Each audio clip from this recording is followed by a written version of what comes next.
நமஸ்காரம். உங்கள் அன்பிற்கும் அபிமானத்திற்கும் வித்யாபுத்திரன் விஆர் ராஜா குளத்தொன்று பேசுகிறேன். ஸ்ரீ மாத்திரை நமக. இதனுடைய 816வது வீடியோ. இந்த வீடியோ என்ன பார்க்க போகிறேன்னா, மெயினாக அம்பாள் அந்த எல்லை தெய்வங்கள் அதில் பார்க்கும்போது இந்த கோவிலுக்கு 2-3 முறை போயிருக்கேன். திருச்சி பொம்பை தான் போயிருக்கேன் நான். ஒரே ஒரு வெக்காளி அம்மனை பற்றி தான் பார்க்க போகிறோம் இந்த 816வது வீடியோவில். இந்த வெக்காளி அம்மன் அவளோட ரூபத்தை காமிக்கிறேன் பாருங்க. இப்படி தான் இருப்போம். அதே காளி தாராய் வழக்கெல்லாம் தலையில் சிரசில் அந்த நெருப்பு ஜுவாலைக்கு மேலே அந்த இது இருக்கு இல்லையா, கேஷம் மேல் நோக்கி இருக்கும். அதில் ஒரு பாம்பு படம் எடுத்துகிட்டு இருக்கும். அக்ஷோபியர்ன்ற மகரிஷி சொல்லப்படுறது அவளை. அந்த பாம்பு அக்ஷோபியர்னு சொல்லியிருக்கு. தாரா அதில் வரும். அதில் பட் இப்போ எப்படி வச்சு கையில் டமருகம் இருக்குது, பாசம் இருக்குது. ஆக்சுவலாக அந்த காலத்து மாரியம்மெல்லாம் சூலம் இருக்காது, மேல் கையில் டமருகமும் பாசமும் இருக்கும். ஒரு கையில் கத்தியும் கபாலமும் இருக்கும். இதில் முன்கையில் சூலத்தையும் கபாலத்தையும் வச்சுட்ருக்கா. இது ரொம்ப பழமையான உருவம். ஒரே ஒரு வெக்காளி. இவருடைய பலவிதமான போஸ்டர்ஸ், அது தங்க கவசத்தோடு இருக்கா அம்பாள், வெள்ளி கவசத்தோடு இருக்கா மாதிரிலாம் இருக்கும். அவன் காலடியில் அசுரம் இருக்கான்.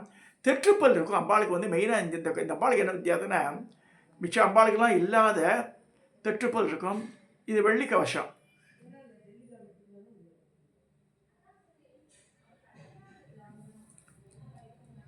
என்னுடைய ஃப்ரெண்டு சுசீந்திரன் எல்ஐசி ஏஜென்ட்டாக இருந்தார். இந்த வெக்காளி அம்மனுடைய கோவில் கோபுரம் அவர் சொல்லுவார், அந்த காலத்தில் வெக்காளி அம்மன் கோவில் பக்கத்துலேயே அவள் வீடு இருந்துதான், உறையூரில். திருச்சி பக்கத்தில் உறையூர். ஸோ இந்த வெக்காளி அம்மனோட மடியிலலாம் இந்த படுத்துட்டு குழந்தைகள்லாம் விளையாடுவாளாம் அவள்.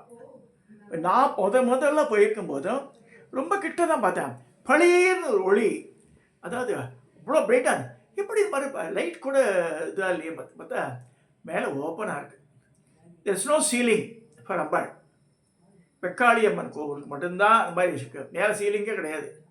4 பக்கம் ஷவர் இருக்குது, எல்லாம் டெக்கரேஷன்லாம் இருக்குது, ஹால்லாம் இருக்குது, எல்லாம் இருக்குது. பட் மேலே திறந்துருக்கு. இப்போ இவருடைய சரித்திரம் சொல்லும்போது ரொம்ப அற்புதமாக இருக்குது. உறையூர்ன்ற ஸ்தலம் திருச்சி பக்கத்தில் தான் இருக்குது. அந்த சாரமா முனிவர் ஒரு முனிவர் இருந்தார். அவர் தாயுமானவர் சுவாமிக்கு நந்தவனம் அமைச்சு பெருந்தொண்டு பண்ணுறார். சாரமா முனிவர் நந்தவனம் அமைச்சு பண்ணுறார். அப்போ முதலாம் பராந்தக சோழன், அவன் பராந்தகன் அவன் ஆட்சி செய்ய வரான். அவர் நந்தவனத்தில் அவர் பர்மிஷன் இல்லாமையே, ஒரு முனிவர் தானே, அந்த வாசனை மிக்க மலர்கள்லாம் பிரித்து தான் மனைவியான புவனமாதேவின்னு இருக்கா, அவனுடைய மனைவி, அவளுக்கு சுட்டுறான். அவர் கோபம் வருது. சுவாமிக்காக, தாய்மான சுவாமிக்காக நான் பண்ணியிருக்கிறது இந்த நந்தவனத்தை தூக்கி பொட்டாட்டி தலையில் கால ராணி மகாராஜா அது வேற. பட் இறைவனுக்கு அர்ப்பணிக்கப்பட்ட இதை நம்ம மனுஷாளுக்கு யூஸ் பண்ணக்கூடாது ஒரு இது இருக்குது, ஒரு விதி இருக்குது. ஸோ இந்த சாரமா முனிவர் ரொம்ப வருத்தப்பட்டு தாய்மான சாமிகிட்ட போய் ராஜாவை என்ன செய்ய முடியும், நம்ம அதாவது அரசாங்கத்தில் ரொம்ப பெரிய பதவியில் இருக்கவ, அதிகாரத்தை கையில் வச்சுருக்கவ என்னோட துஷ்பிரயோகம் பண்ணும்போது இப்போ நம்ம யார்கிட்ட போக முடியும்? இறைவன்கிட்ட தான் சரணடையணும். அந்த பெண் தெய்வமோ ஆண் தெய்வமோ நம்ம சரணடையக்கூடியது தெய்வத்தோட தான் போக முடியும் நம்ம. ஸோ அது கூட பழமொழி கூட அவர் சொல்லுவாள். அந்த தெய்வத்தை சரணடையும் போது தாயுமான சுவாமி அப்படியே மூஞ்சி திருப்பி மேற்கு பக்கம் பார்க்குறாரு. பார்த்தா ஜுவாலை அப்படியே மண் மாறி பிழிஞ்சுது எங்கள் உறையூரில். ஸோ மண் மாறி பிழிஞ்சு அப்படியே நெருப்பாக கக்கறது ஈஸ்வரனுடைய முகத்துலேருந்து. அப்போ அது தாங்க முடியல புவனமாதேவி நினச்சி. அப்போ ப்ரெக்னென்ட்டு, 9 மாதம் புள்ளிதாசிவம். அதுக்காக தான் அந்த பூச்சோடினான் அவன். அப்படியே காவிரி ஆற்றுல குதிச்சிடுறான். Bhuvanamadevi jumps into the Kaveri river. அப்படியே அடிச்சு போகிறா. ஒரு பிராமணரை சேவ் பண்ணுறாரு. அவரை புவனமாதேவியை சேவ் பண்ணி அவள் ஆசிரமத்திலே குழந்தை பிறக்கிறது. சரி, அந்த கதை தனி கதை அது. ஸோ இந்த மாதிரி தான் நடக்கிறது இங்கே உறையூரில். இந்த மாதிரி வெக்காளி அம்மன் கோவிலில் இப்போ வந்து இதுவரை வந்து அவனுக்கு பிறந்த அவளுக்கு பிறந்த குழந்தை தான் வந்து பின்னாடி வந்து ரொம்ப பெரிய பெரிய மகோத்தை மெந்த மன்னனாக மாறுறான். கரிகால் வளவனோ அவன் பேர். கண்ணகிக்கு இந்த கோவிலுக்கு தொடர்பு சொல்கிறார். மதுரையை எடுத்த கண்ணகியின் சாபம் தீர்க்க நெடுங்கிள்ளியின் மகனான பெருநற்கிளியை ஏற்படுத்திய பத்தினி கோட்டமே இந்த வெக்காளி கோவிலாக உள்ளது என்று கூறப்படுகிறது. இதனால் வெக்காளி கண்ணகியே என்று கூறப்படுகிறது. இதனால் தேவி வீராசனத்தில் தீஜ்வாலையுடன் நாகமும் கொண்ட கிரீடமும் சிவந்த அதரங்களும் கொண்டு விளங்குகிறாள் அப்படின்னு சொல்லப்படுறது. ஸோ இந்த மாதிரி நிறைய விஷயங்கள் இந்த வெக்காளி அம்மன் கோவில். நான் ஒரு ஒவ்வொரு தடவையும் பார்க்கும்போது ஐ ஃபைண்ட் அன் இம்ப்ரூவ்மெண்ட்டு. முதல்ல பார்க்கும்போது சாதாரணமாக ஒரு சந்தாடம் தான் இருக்கும் அந்த உள்ளே போகிறது. இப்போ நல்லா முகப்பெல்லாம் எடுத்து கட்டியிருக்க ரொம்ப அழகாக இருக்குது அந்த வெக்காளி அம்மன் கோவிலை.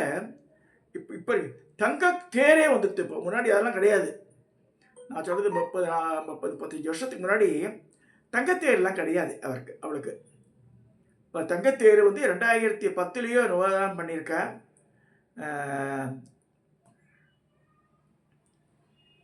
ஸோ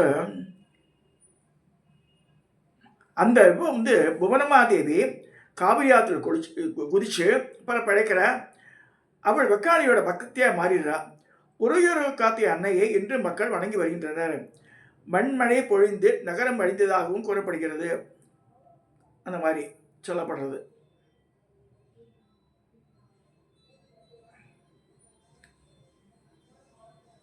ஸோ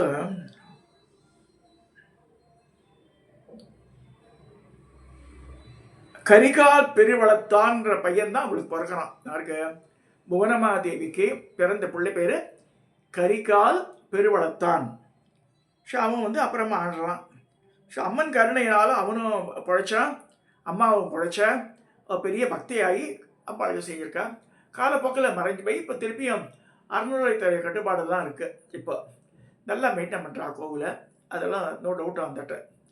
ஒரே ஒரு வெக்காளி அம்மன் எல்லை தெய்வமாக, திருச்சியினுடைய ஒரு எல்லையோட தெய்வமாக ஆயிடுறாவோ. ஸோ ரொம்ப பிரசித்தி பெற்ற அம்பாளவோ. ஸோ அந்த புராண ரீதியாக சொல்லிட்டு நான் போகும்போதே 40 வருஷத்துக்கு முன்னாடி சொல்லும்போதே அது மண்மாறி பெஞ்சதுன்னு சொல்லுவாள். அந்த ஒரே ஒரு வெக்காளி அம்மன் சொல்லும்போது மூலவர் பேர் வெக்காளி அம்மன்.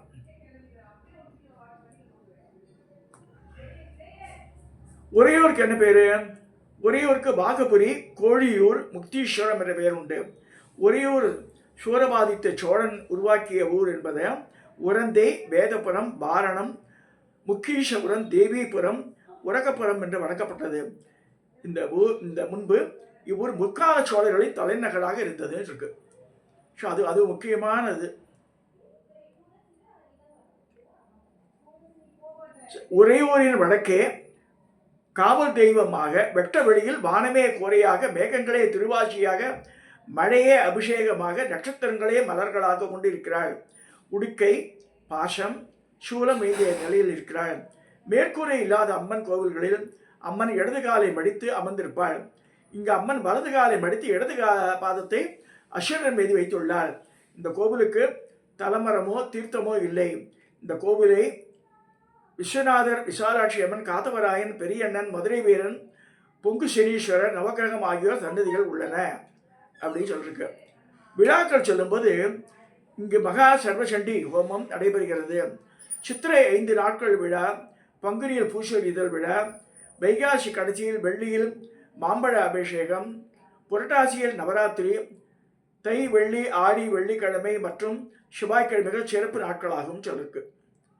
இந்த தங்கரதம் வெக்காளி அம்மனுக்கு புதிதாக ஒரு தங்கரதம் செய்யப்பட்டு வெள்ளோட்டம் 2010 நடந்ததுன்னு சொல்லிருக்கு. ரொம்ப அழகான கோவில். இப்பயும் மேற்கூரை இல்லாமல் தான் இருக்குது. கோவில் பெருசாக பிரம்மாண்டமாக பிரகார சுற்றி வரா மாதிரிலாம் இருந்தாலும் அம்பாளுக்கு மேற்கூரை இல்லை.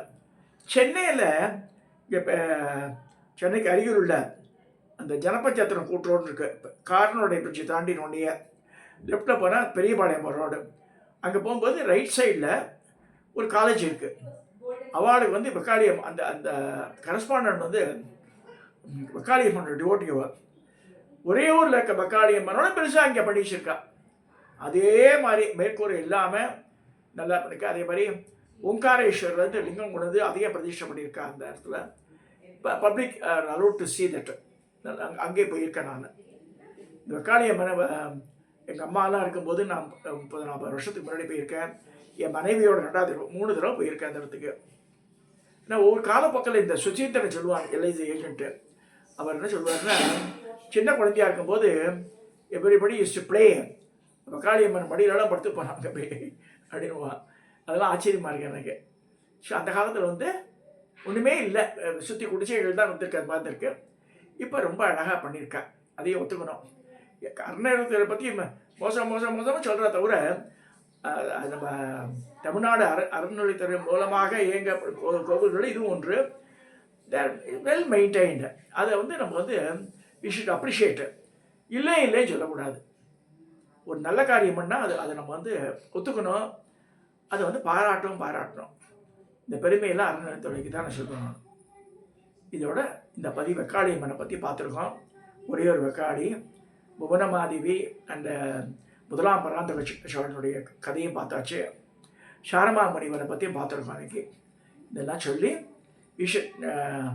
நம்ம அடுத்த ஜெனரேஷனுக்கு நம்ம வி ஷுட் டேக்கு. அப்போ தான் வந்து அவளுக்கு புரியும். அது இல்லைன்னா விஷயமே தெரியாமல் போடும் கடைசி வரைக்கும். ஸோ அதை சப்ஸ்கிரைப் பண்ணுங்க, ஷேர் பண்ணுங்க, லைக் பண்ணுங்க. அது ஏன் சப்ஸ்கிரைப் பண்ணவே மாட்டேன்றது தான் கஷ்டமாக இருக்குது எனக்கு. என் மனது ரொம்ப நாளாக ஓடுறது தான். என்னுடைய வீடியோஸ் எல்லாம் நல்லா இருக்குமாமா, ஆஸ்திரேலியா அமெரிக்காலாம் சொல்கிறான் ஒருத்தலாம். பட் நம்பர் ஆஃப் சப்ஸ்கிரைபர்ஸ் பார்த்தா கம்மியாக தான் இருக்குது. பார்க்குறவா 100 பேர், மிஞ்சி போனால் ஏதோ ஒரு ஹவு டு கெட் வெல்த் அப்படின்னு போட்டேன்னு வச்சுக்கோங்க, 1000 பேர் பார்க்குறேன்றான். இந்த மாதிரி விஷயங்கள்லாம் சொல்கிறது இதை பார்க்கவே மாட்டேறாங்க ஜனகம். ஏன்னா ஒன்று தெரிஞ்சுக்கணும், எல்லாமே ஆல்ரெடி நிர்ணயிக்கப்பட்டது. Everything is predetermined in our life. Accordingly it's happening. டபால் யூடியூப்பில் சொல்கிற மாதிரி உங்களுக்கு உடனே செல்வம் வேண்டுமான மாயாஜாலம் யாரும் பண்ண முடியாது.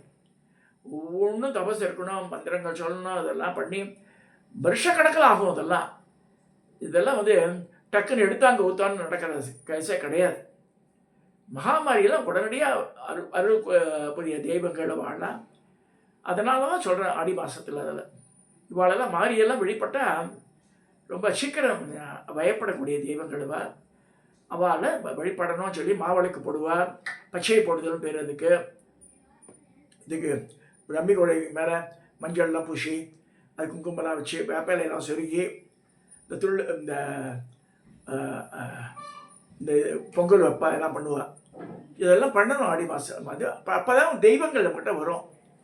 சிறு தெய்வங்களோ பெரு தெய்வங்களோ இந்த மாதிரி பூஜையெல்லாம் பண்ணாதான் வரும். இதெல்லாம் சொல்லி அவள் என்ன பாரம்பரியமோ அது செய்யதை நிறுத்திடாதுங்க. தொடர்ந்து இந்த பதிவை நான் நிறைவு செய்கிறேன்.